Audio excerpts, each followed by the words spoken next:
Assalamualaikum warahmatullahi wabarakatuh. Perkenalkan, nama saya Dina Ilia Putri, NIM 1914080015. Dalam video kali ini, saya akan mereview materi metodologi penelitian tentang bab 4. Yang pertama, pengertian deskriptif data hasil penelitian. Deskriptif data merupakan gambaran data yang digunakan dalam hasil penelitian.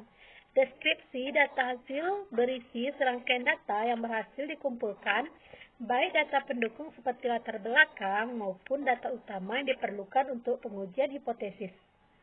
Yang dimaksud dengan mendeskripsikan data adalah menggambarkan data yang berguna untuk memperoleh bentuk nyata dari responden, sehingga mudah dimengerti oleh peneliti ataupun orang lain yang membaca hasil penelitian. Fungsi dari deskripsi data adalah untuk mengadministrasi dan menampilkan ringkasan yang ada sehingga memudahkan pembaca mengerti substansi dan makna dari tampilan data tersebut. Cara menyusun hasil penelitian. Pertama, cara menyusun hasil penelitian PTK, yaitu dengan deskripsi lokasi penelitian dan deskripsi data hasil penelitian. Yang kedua, cara menyusun hasil penelitian eksperimen, yaitu dengan menampilkan hasil serta pembahasan. Selanjutnya, cara menyusun hasil penelitian kepustakaan, yaitu dengan menampilkan hasil kajian serta pembahasan. Kemudian, cara menyusun hasil penelitian korelasi, yaitu dengan menampilkan hasil penelitian serta pembahasan. Hasil penelitian untuk setiap tahap pada model penelitian R&D. Pengertian penelitian R&D. Menurut Sugiono, metode penelitian dan pengembangan adalah metode penelitian yang digunakan untuk menghasilkan produk tertentu dan menguji keefektifan produk tersebut. Adapun tahap-tahap R&D yaitu ada 10. Selanjutnya, jenis-jenis model penelitian R&D. Ada 4 jenis model yang telah dikemukakan oleh Johansson, yaitu yang pertama, cognitive model, yaitu merupakan model konseptual sebagai dasar penawaran dan persepsi. Yang kedua, normative model, yaitu model tentang penggambaran fungsi-fungsi spesifik yang diinginkan, tujuan, dan sasaran suatu sistem atau proses. Yang ketiga, descriptive model, yaitu model yang mendeskripsikan suatu proses atau sistem baik secara kuantitatif maupun kualitatif. Yang keempat, yaitu functional model, yaitu model yang menggambarkan hubungan fungsional antara variabel bisa disajikan secara kuantitatif maupun kualitatif. Selanjutnya yaitu validasi model. Menurut Sudarwan, suatu model dikatakan valid jika hasil model dapat diterima oleh para pengguna dan mampu menjelaskan aktualitas implementasi. Tahapan validasi ini merupakan tahap akhir dari penyusunan model. Sebelum dilakukan validasi model, perlu adanya verifikasi model. Selanjutnya, memperjelas analisis pada hasil penelitian. Yang pertama, analisis data hasil penelitian eksperimen. Penelitian eksperimen adalah penelitian yang dilakukan untuk mengetahui pengaruh pemberian suatu treatment atau perlakuan terhadap subjek penelitian. Data yang telah terkumpul tanpa dianalisis menjadi tidak bermakna, tidak berarti, serta menjadi data yang mati.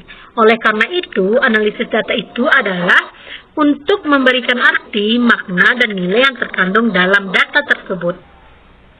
Selanjutnya, analisis data hasil penelitian PTK.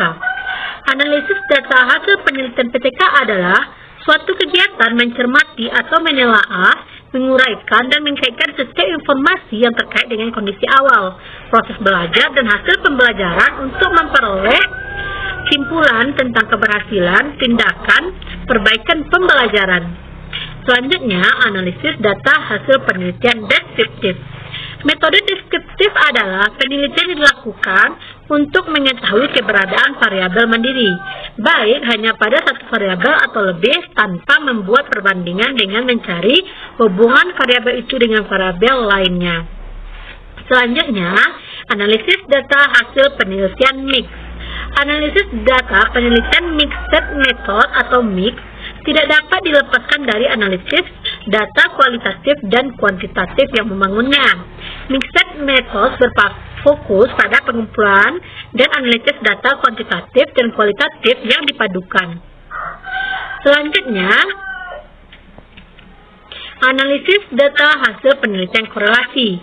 Penelitian korelasi atau korelasional adalah suatu penelitian untuk mengetahui hubungan dan tingkat hubungan antara dua variabel atau lebih, tanpa ada upaya untuk mempengaruhi variabel tersebut sehingga tidak terdapat manipulasi variabel.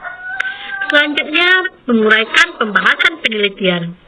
Pembahasan merupakan evaluasi metodologi dan hasil penelitian untuk membantu pembaca memahami hasil penelitian dan bagaimana penggunaannya. Upaya pembahasan ini dapat dilakukan dengan pembahasan teori maupun pembahasan metodologi. Pembahasan teori dilakukan dengan merujuk hasil penelitian itu pada teori-teori yang mendukungnya atau pada penelitian-penelitian terdahulu yang pernah dilakukan oleh penelitian lain. Nah, sementara itu, pembahasan metodologi dilakukan dengan menyajikan proses penelitian dilakukan hingga memperoleh hasil penelitian tersebut. Selanjutnya, contoh pembahasan penelitian PTK.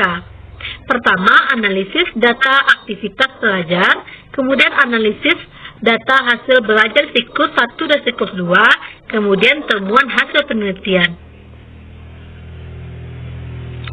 Contoh pembahasan penelitian MIX. Penelitian MIX merujuk pada faktor-faktor yang mempengaruhi keseimbangan kontribusi kecerdasan intelektual terhadap prestasi belajar mahasiswa. Baik, contoh pembahasan penelitian korelasi ini dapat dilihat di layar, dan untuk lebih lengkapnya mungkin bisa kita lihat deskripsi lengkap. Begitu juga dengan contoh dari pembahasan penelitian R&D ini dapat kita lihat pada deskripsi lengkap yang telah dikirimkan di Facebook. Nah, jadi untuk contoh-contoh pembahasan penelitian yang tadi mungkin dapat dilihat pada layar, dan untuk memperdalamnya dapat kita lihat pada skripsi lengkap yang telah dikirimkan di grup metodologi penelitian Facebook. Nah, selanjutnya, menguraikan keterbatasan penelitian. Keterbatasan penelitian menunjuk kepada suatu situasi dan kondisi yang tidak bisa dihindari dalam penelitian, dan peneliti tidak dapat berbuat banyak untuk mengendalikannya. Situasi dan kondisi tersebut dapat mempengaruhi kesimpulan hasil penelitian dan merupakan kelemahan penelitian. Misalnya, jika penelitian dilakukan di sekolah, maka tentu ada faktor di luar sekolah yang tidak dapat dikendalikan oleh peneliti. Meskipun demikian, tidak berarti hasil penelitian menjadi tidak berguna, dan keterbatasan penelitian ini perlu dikemukakan agar pembaca dapat menyikapi temuan penelitian tersebut sesuai dengan situasi dan kondisi yang ada. Nah, mungkin hanya itu yang dapat saya jelaskan dalam video kali ini.